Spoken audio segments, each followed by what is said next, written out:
church. I'm so excited to be, well, introducing to some of you, but most of you know our friends, Darryl and Patty Jones.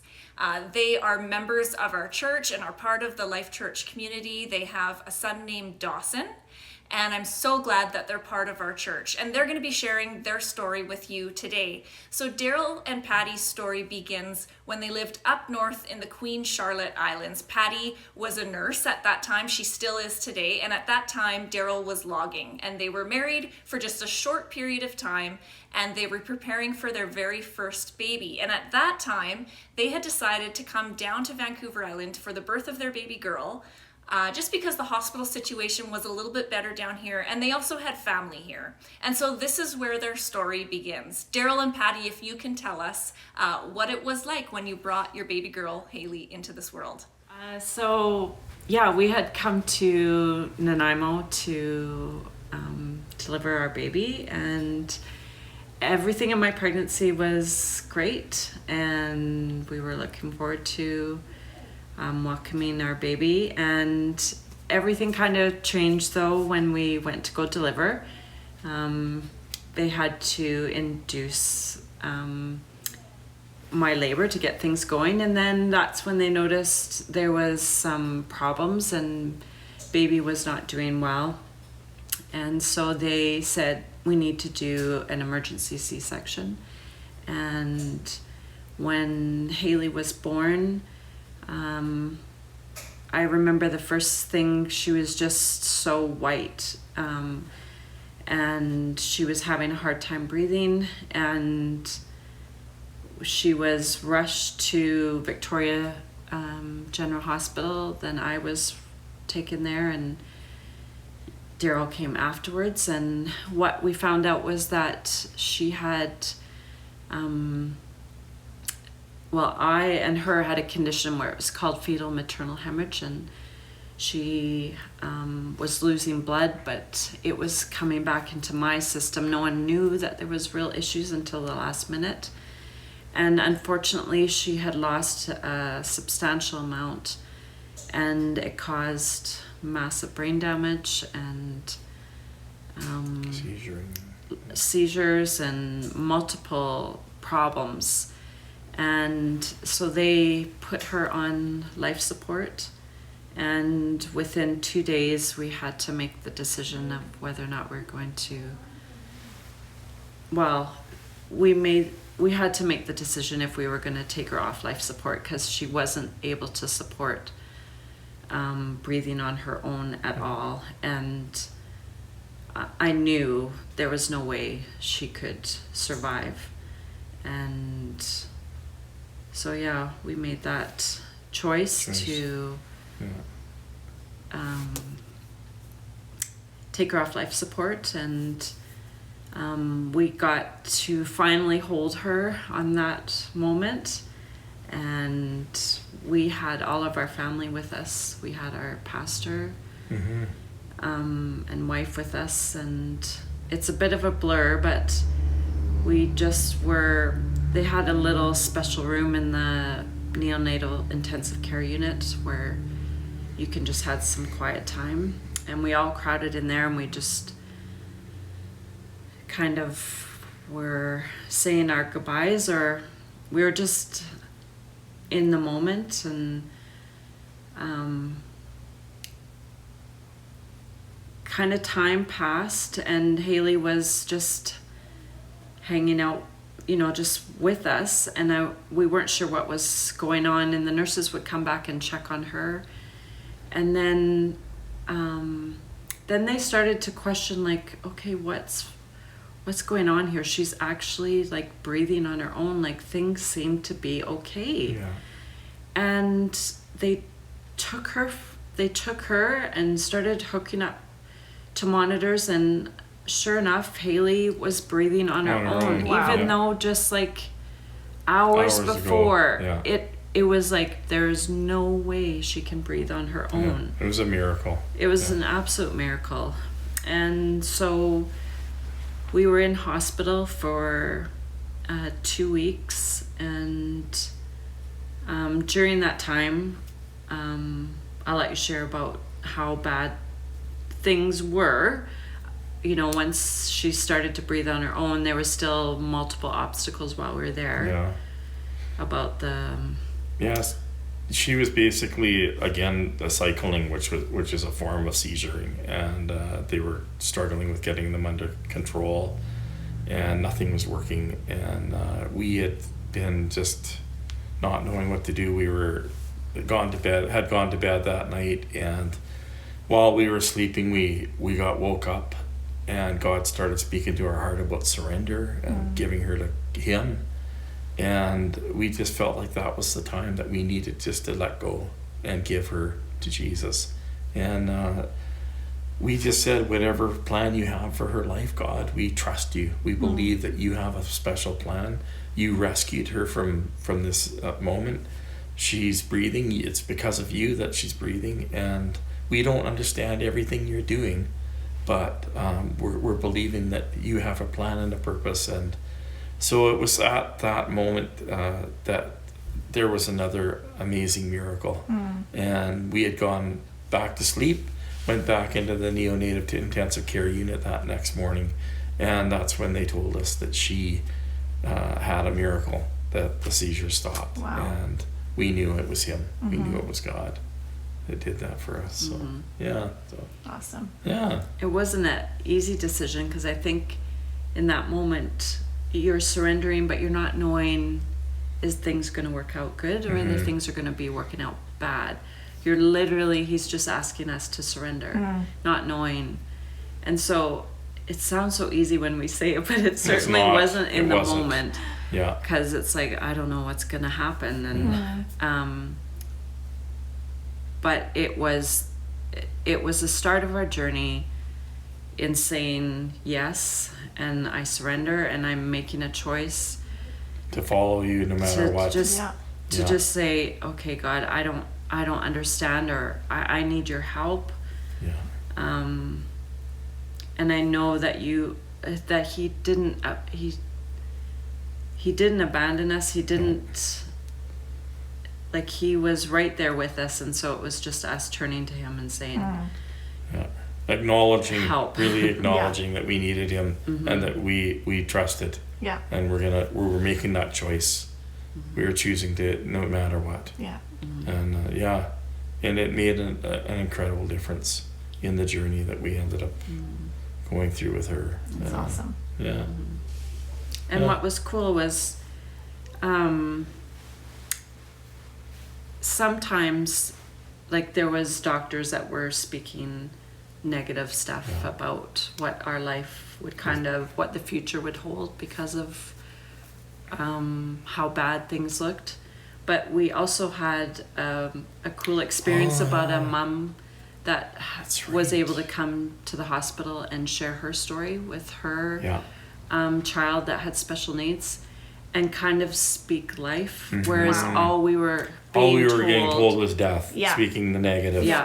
And then she came in and she brought, gifts for Hailey, even though she didn't know us, and just said, I'm a mom of a kid, and I've already walked this journey, and I want to tell you the good things. Yeah. Wow. And I'm sure she had a story of her own, because now we know, but she wanted to say, don't look at all the negative. There's life, there's wonderful things. And that was very cool. Instilled more hope. Yeah. We knew again God was brought her there for that purpose. And So Hailey eventually gets released from the hospital, and you guys trek all the way back up north to Queen Charlotte Islands with this new baby. You're exhausted, you're probably overwhelmed, I can imagine, not knowing what life is going to look like. And you've only been married for a year, which is like... we haven't even really... Talk about life just switching. And like, I don't know what I was thinking when I said to Patty, we should think about having a family like 1 year into marriage. And it's like, well, really? And I'm like, well, I'm 36 and I don't want to wait too long. Aww. So tell me about what life is like when you get back up to Queen Charlotte's. Well, she was seizure-free for a little while, and then the seizures came back, and they came back with a vengeance. And she was crying night and day. She'd have the seizure and just be distraught. And we didn't have any resources up there. There was nothing. I remember our pastor and his wife knocking on our door one day and realizing our situation and going, let's take her for a walk and give you guys a break. And we could hear her crying all the way down the highway, and it was just, so we tried medications again, and things weren't really working out. And we were home probably, was it 4 months? And we were making a lot of trips to Vancouver, and it was getting pretty costly. And we decided, we were down on a routine trip and coming down island from Port Hardy, and she had another bad seizure. It was really bad. While we were driving, it always happened on a holiday weekend when all the doctors are out of town and you can't book an appointment. It's like, and we got in. I don't know what happened. Do you remember that when we were traveling down? Yeah, and that's when, well, we knew things were, she was having a hard time. Yeah.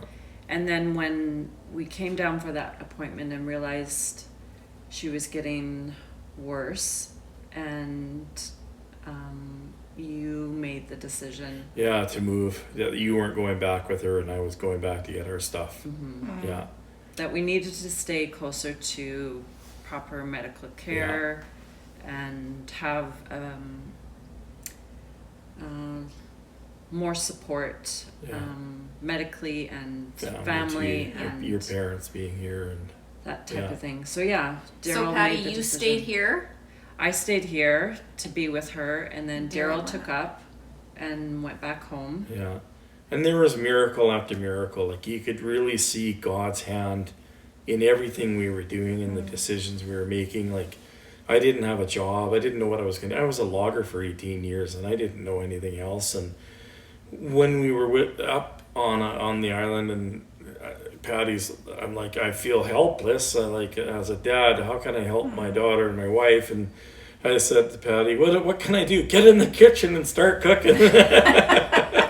So little did I know that was going to be a career change from logging to cooking and running a kitchen. I'd never gone to culinary school. And so, I tried to find a job in the industry down here, and I was just getting nowhere. And but we saw even our U-Haul van. I picked up the phone, called a U-Haul, and the guy on the other end knew me from Bible college and gave us like a really crazy deal. And the church and all the ladies packed up all our stuff, and I went in on one ferry, packed up the van, and went out that night on the same ferry I came in on. It was just such a turnaround. And so we just saw so many little things that came together, knowing that God, He wanted us here in Nanaimo. That's amazing. Yeah. That's amazing. I love how your church just gathered around you and cleaned your house and got you moved out. And Patty, that must have been hard for you, not being able to say goodbye to friends or even much closure for your life up north, right? Yeah. I think we were pretty much in full gear. You couldn't just stop and even think about it. Turn around and think about, like, life was now completely different. So, I think in retrospect, that's a big part. It's something that still is like a little hole in our heart, because that's where we thought we were going to live. And we can envision what our life would look like up there, and then it was upended. Very quickly. But the church was amazing. And still amazing. is. Even how they, even just simple things, you can tell how they package things. I would throw everything in a garbage bag and we'd move. They carefully, lovingly, in really special ways, wraps everything in our house. They spent that time, and that, even though they couldn't talk to us and we couldn't talk to them, that was their way of showing their love and care to us when we were going through all that. So it was pretty special. That's awesome. Darryl, you told me at one point a story about different needles that Hailey had to get and how God spoke to you about it. It was that really broke my heart. Really inspiring, and I'd like you to share that story. We were still trying to figure out how to get these seizures under control, and we were talking to the doctor, and Hailey's pediatrician, and they had a ketogenic diet they wanted to put us on that was supposed to help, and then they had another one that it required injections, and not just once a month but daily. And I had been on the ferry. We'd been on the ferry coming back down for a trip, and I was just crying out to God and just saying, God, I can't stand the pain she's going through and the suffering she's going through now, and as a father, I can't stand the fact to see her getting pierced every day with these needles and creating more pain, and I was just so distraught about it, and I remember very clearly the Holy Spirit speaking to my heart, and how he said, I watched my son get pierced, and I watched my son carry the pain of many, and I know the pain that you're going through as a father, because my son went through it just as your daughter is going through it, and I'm carrying you through this, and you don't have to do it alone. I'm here to help you through it, and just the presence of God and the peace that we experienced as he was just reassuring us that we weren't alone in this, that he understood, and really, really impacted us in a really neat way. But yeah, it was hard. It's you don't want to see any more pain. You see that enough of it already, and to inflict more would be just hard. I love that we serve a God who can meet us where we're at. Right? He understands our pain, and he walks through it with us. And because you understand that God knew what you were going through, you could trust him. You could totally right? Trust him with what was happening. Yeah, because he could identify, right? He could totally identify. Yeah, that's a really powerful story. Yeah. Thank you for sharing that. Yeah. So then you're settling into Nanaimo. Yeah. And life's kind of moving on. What's that like? We found a church here in town, and that we really connected with. And we're still dealing with issues. Hailey wasn't able to have any stimulation. We were basically keeping her in a room in a dark place. Any light or any noise or anything would set her off. We were able to get hooked into the Child Development Center here in Nanaimo, able to connect with BC Children's, and just the networks that were happening were incredible. They were really neat. We went to church one Sunday. We were sitting we were in an old theater, and I can remember sitting up in the back, and this guy walks in, and Dwight Lobson was his name, and he saw us, our 3-year-old little girl, disabled girl, on our lap, and he was just moved, and he walked up to us, and he goes, "Can I hold your baby?" And we're like, who lets you hold your child? Like someone you don't even know, right? Yeah. But I'm like, sure, I guess. And picks her up and holds her, and he goes, "I used to work for the Surrey Leader," and he goes, "and I know how to work with the media." He goes, "I want to do something to help you." He goes, "And what can I do? I want to do something." Well, at that time, we had learned of hyperbaric oxygen therapy. James Lunny was running at that time in our local riding, and he was trying to promote it in Ottawa and get the government involved in it. And there was a new facility in Coquitlam that had just opened, and James Lunny and Dwight Lobson came with us, and we went over and toured it, and we found out it was expensive. It was $100 an hour, but the results were great, were known to be helpful for people with brain damage. And he said, "I'm going to make this happen." So he rallied everyone in the city. We had car dealerships, we had businesses. It was amazing, the city of Nanaimo and the people that came together, that were one car dealer, the guy did a marathon or something and got pledges, and it was just, we were just blown away. We really saw God's love through the people in the city. That's people awesome. That didn't even know her, right? Yeah. But we're coming together. We ended up raising $20,000. We did hyperbaric. We were hoping Hailey would be totally healed again, right? Yeah. You're thinking full on walk, talk, and it didn't happen. So you're getting discouraged, but we saw results. That's awesome. We saw quality of life. Yeah. Seizure free for a year. Hailey was able to go to school. and have Starting start Yeah. preschool, right? And So she could handle more stimulation yes. after she had the Yes. hyperbaric. Oh yeah. Therapy. It was Totally. night and day. Really? It was total Night and change. day. Wow. Yeah. Wow. Yeah. Changed our entire life. Yeah, It changed it did. her life. Hers. Oh, it was like a huge relief. That's We really saw a little awesome. girl smiling more and laughing and cooing and like Moving her legs. moving her legs and kick. We always knew Hailey was happy because she'd lift one arm in the air and start kicking her legs. Yeah. That was her happy time, eh? Yeah. But just seeing that, That's the amazing. change in her, it was huge. And you've told me about her connection with God. Why don't you talk about that? That's really interesting. Yeah, that was pretty cool. We used to do a home group a Bible study in our home, and we would quite often have times of worship. And we always felt like, well, Hailey, we should put Hailey in her bed. Like she's going to be a distraction to people, and let's put her to bed early on home group nights. And one night we were worshiping, and we could hear Hailey in the background. And the thing about Hailey is she couldn't speak, but she was singing. She was singing in her way that she knew how to sing, and she was connecting. And we could tell she was connecting with God in an incredible way.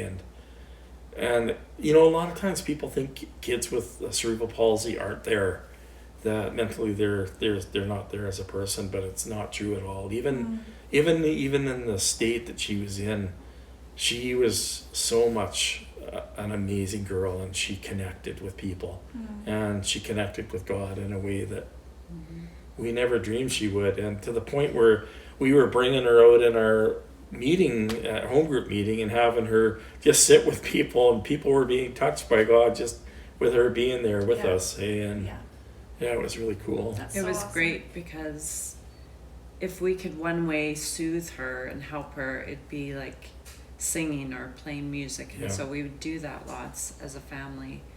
And so that connection, and it's like your own time, because a lot of times we couldn't go to church. Like it's too much. It was too much to bring her. And so sometimes just being at home and spending time with God in the recliner chair, holding her, that was church, and God met us right there. Where we were at, And I love how his presence just passes barriers, right? Totally. It doesn't matter.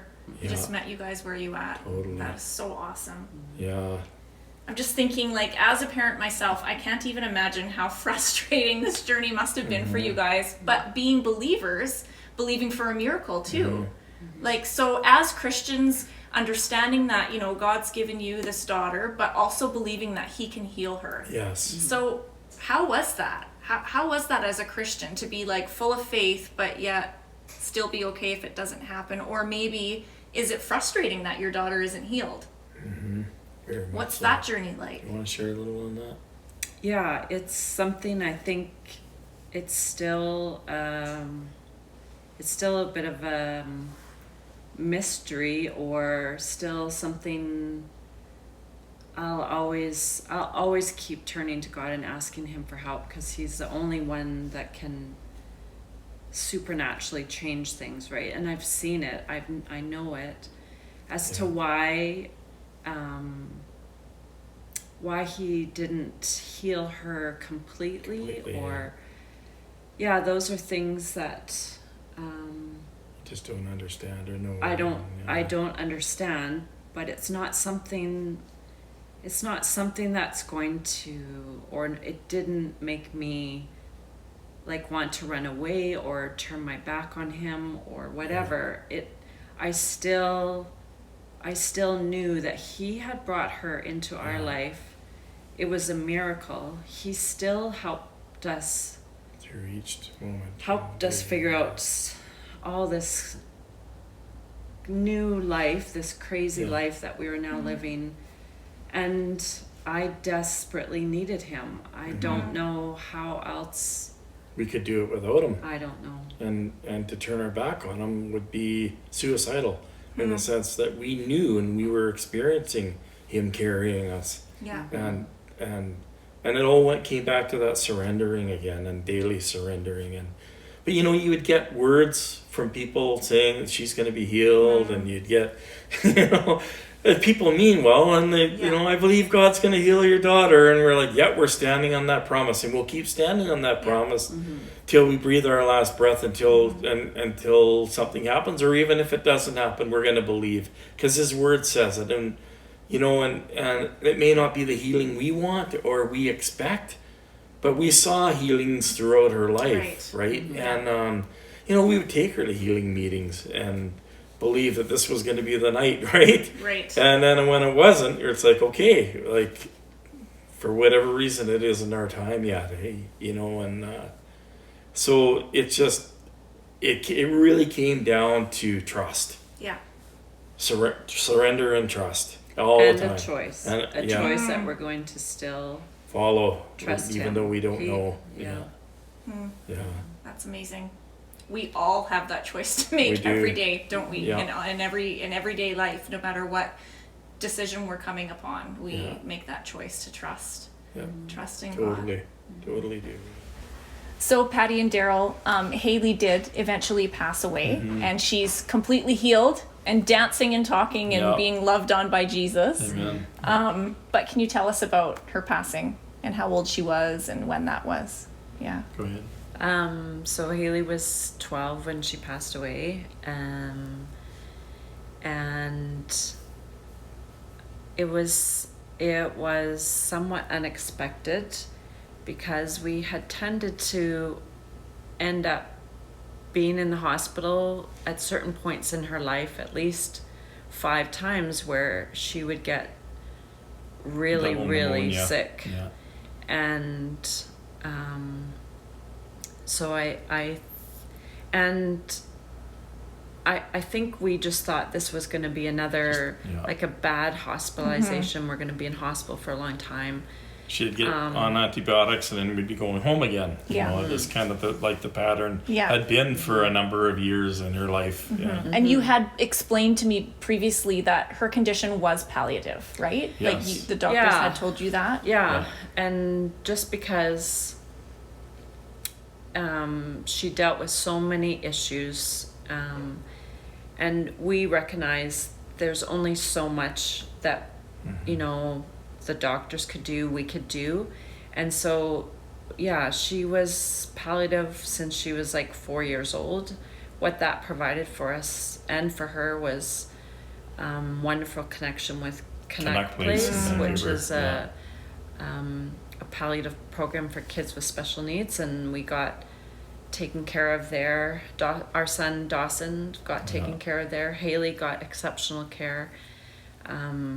Just gave us a breakaway and some respite where they would take her. We'd stay there in a separate room, but be close by, and I just got a rest and a break. It was so amazing. Yeah.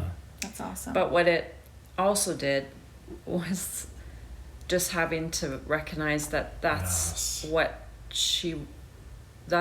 her kind of life was. It was going to always be like talking about that she's palliative, and every time we have to go there, we have got to reevaluate how bad is she, and what do you guys want to do for intervention or not for intervention. And then every time we go in hospital, it's always like, oh, this is going to be it. So it was kind of always with that heaviness. In your heart and in the back of your mind, you're always thinking that, you know, in one side he's thinking this is just another bout of pneumonia we're going to get over, but at the same time you're thinking, is this going to be it? Right? And it's this, you're on this roller coaster each time you go to the hospital, and it was just what life was giving us at that time. And so this time when she went in, I honestly I thought that she would turn around, but at one moment in the night, I kind of knew that things were looking bad, and we knew by the next morning that things were not good, and she passed away that night. And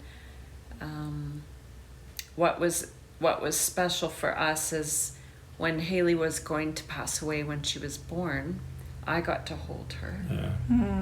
Because I thought that was going to be our last time with her. And then when she passed away that evening, I had asked you, do you want me to hold her or do you want to hold her? And then Darryl actually said, because I thought you were going to let me, because I wanted to hold her. He's like, no, I want to hold her. I was like, oh, shoot. But you held her and you got to spend that moment with her before she passed too. So we each had our special moment with her, and That's amazing. yeah. And yet, through all of this, you still have hope. How can you explain this? How can you explain this to me? How can you still have hope?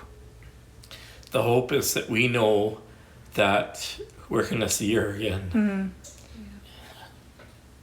And It's not the end. Yeah. no. It's not the end. And that's the hope that we hope that others can experience, that they know that, when knowing Christ, you have that hope that if you've lost a child, that it's not the end. You're going to see them one day. And we think of her often. We have pictures of her. We thank God for her every day. And the lives she touched, it wasn't just our lives she touched so many other people's lives. And just so many people that showed up at her celebration of life just blew us away. There was like, I don't know how many, it was packed. And we knew that her little life made a difference in other people's lives. Even though she couldn't speak, she touched so many in a special way. And God's just been so precious to us through this time with how he's comforted us in ways that is so hard to explain. And I think there's just such a nearness of his presence to help us through places that people don't even want to talk about it. But he walked us through that and helped us figure that out as a couple to walk through that, and has kind of drawn us so close to him. It's definitely changed our walk, our personal walks with Christ. Because you get to that point where you're reaching out to him more than you would within a normal life. You're constantly relying on him daily for strength, and when you see him meeting you where you're at, it's just, there's just a love relationship that grows with him that never changes even after she passed. It's just, it changed our whole lives in a positive way. It wasn't a negative experience. It was, in our humanistic mindset, we're like, how can you call that positive? But just the fact that we had such an incredible encounter with God through the journey, and continue to, I just wish I could encourage people, I don't know, when you think you can't, you think you're not doing what you should be, I don't know what I'm trying to say, but just he loved on her, he loved on us when we had nothing, when we couldn't do anything. He I think he knows our hearts. He knows what we need, even though we can't even say it. I can't even express the words of how desperate and how much we needed help. And he met us, and so, but he didn't require anything of us. He just loved on us. He just loved on us, and it's the same with Hailey. She couldn't do anything, yet we loved on her. We took care of her. Oh, I wanted to share something. And that's what he would do with anyone, no matter what. I think his love is just so immense that he will reach across any barrier, like you said. One of the things I wanted to bring out that was really hit me hard with Hailey was our level of care that we did with her. Like Hailey couldn't toilet herself, and sometimes she would just be messy all from head to toe, and we would have to go in with a bucket and a washcloth and clean her, and it wasn't the most pleasant thing, but in the beginning you're complaining and you're mad at God and you're like, why have you given us this? What? And it came to a point, I think, later on as she was getting older that again we were surrendering. But I can remember times where during those moments it would be a time where Hailey and I would worship. I wouldn't be frustrated, but I would be washing her and singing and let's worship Jesus together, Hailey. And he really reminded me very much that as you do unto others, as you're washing her, you're ministering unto me. It's not you ministering unto Hailey, you're ministering unto me, and it's an act of worship. Even as you're singing is an act of worship. And it was very precious, and it became special that we learned that our service to our daughter was serving Christ. Wow. And loving him. And I guess one of the things that really hits me too is we know that there are families out there today that have special needs children. And we know with this crazy COVID that a lot of them aren't getting their respite. And a lot of them are at the end of their rope, and they don't maybe know Christ. And they don't know the hope that we got to experience, and that he's there and he's waiting for them to reach them where they're at. And it's just a prayer away. God, just come into my life, and I surrender my situation to you. Would you come and meet me where I'm at, like you did with Darryl and Patty, and they can experience that incredible love.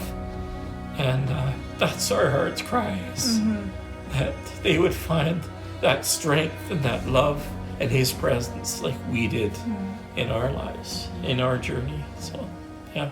So Darryl and Patty, I just want to say thank you so much for being vulnerable and sharing your story to not just Trevor and I, but to our church community. I think so many people are going to be watching this week and just be so touched by your story.